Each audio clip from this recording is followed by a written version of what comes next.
Hey guys and girls, it's Domination Tips again. I was quite busy because my new gamer tablet made some severe problems or even concerns.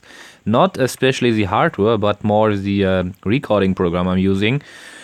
Before the recording program, really all worked all time very perfectly, and I was really satisfied by it. Also, the performance of the gamer tablet is very satisfying, but in combination, it seems not to work that good, because there are some overlay authorization or overlay rights problems, so that the recording app is not getting allowed very often or all the time to overlay the games and even other apps, and therefore I had to deactivate it, re-download and something like this. But in total, I only wanted to say to you that 4 times I might try to record the next Let's Farm episode, and even my last both World War attacks crashed due to this fact.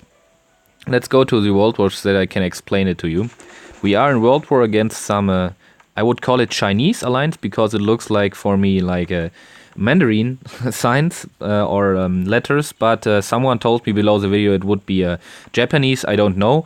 We have already fulfilled 200 stars, and so I gave the permission even for lower players to try to get higher players.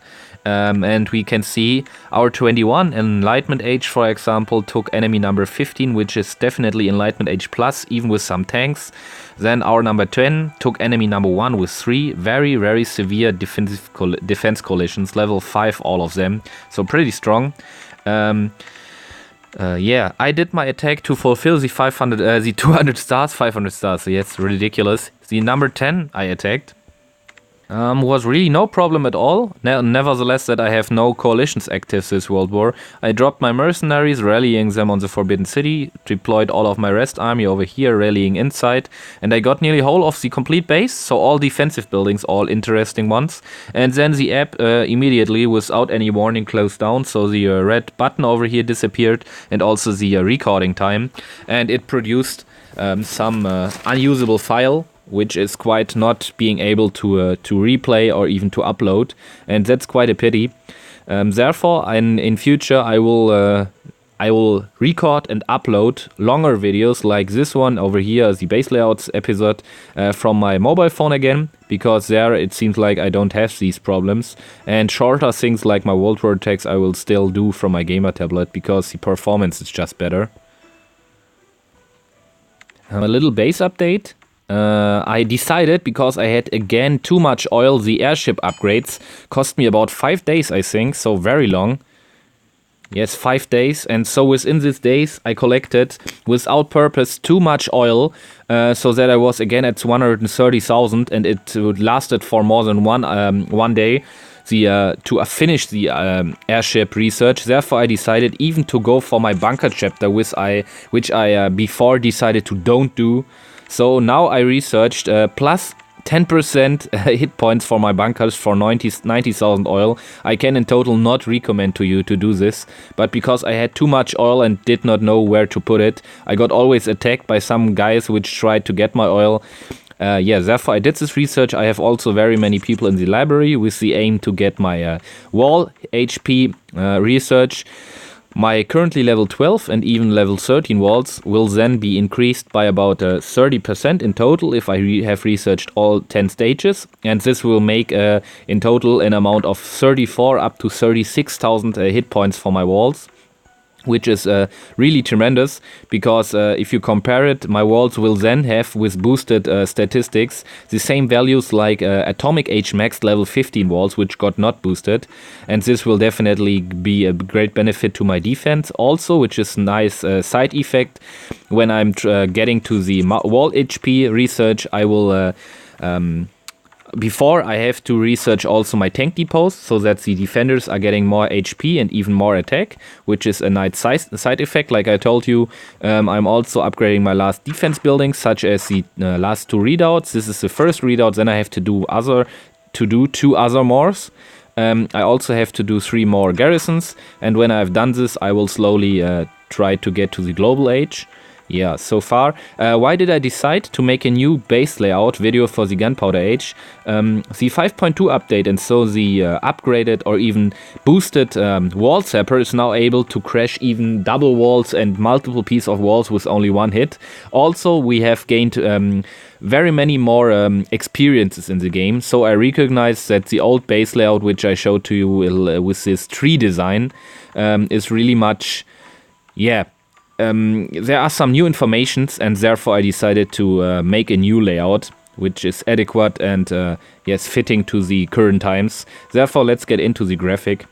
We have the graphic. The problem is, I produced this base layout for you, but then I accidentally deleted it, or I copied something about it. So in my base, this layout isn't quite available anymore. But luckily, one of my alliance members decided to get for this base layout, so I could take a screenshot of him and talk with you about the base layout. One thing, before we will start, he has chosen the hanging gardens, which you can probably recognize at the top side of the picture. So otherwise, I created this base layout for an Acropolis guy player, which has the Acropolis, and when you have the Acropolis, it's probably the perfect idea to place your Acropolis right over here in this gap inside the walls, because then the Acropolis will hit all of your stables as well as the command posts, so the maximum amount of boost will getting done to your important buildings, such as the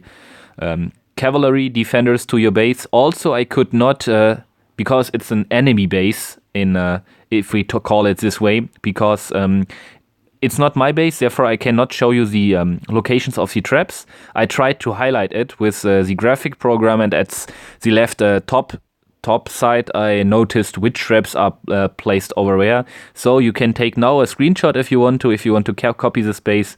Otherwise, we will start now. It's a gunpowder base, and it's obviously a resource protection layout, which you can see by the exposed town center and by the protected inside the walls, the resource buildings. We cannot really talk about some locations of the resource buildings, because ordinary, I'm calling it a location when you have some closed down chambers in which some resource buildings are. But because this base layout is quite constructed like a maze layout, we don't have even any closed chamber at all, what makes an enemy rallying really much more painful or even more risky, because yes, very often, even especially healing cards will choose for the short waits, just not waiting until the troops have got through the walls, but they will get through the entrances where the traps are placed. But we have a quite good spread out we can talk about. So we can see we have one market at the very top side, at the left side, and at the very right side. Then we have a mill at the top side. Bottom side, bottom side, the market, the mill at the top side, at the right side, and at the very left side. So to get all of the resource buildings of one kind, so especially probably for the food buildings or even the gold buildings, you have to get right around the base, and there you will lose many troops and time, or you have to crush the complete base. Therefore, I think the spread out is quite good. We have even our command post and our trade store house inside the walls, which makes us protect all of our important resources we have. Next point I want to talk with you about are the mortars, or the defensive buildings, starting with the mortars. We have one mortar in the very center, two mortars probably exposed to the outer side, but I only decided to put the mortars right over here. Initially, I had the mortars right over here. And I really liked this position because you were unable to get even one of the mortars from the outer side. You have to crash multiple walls.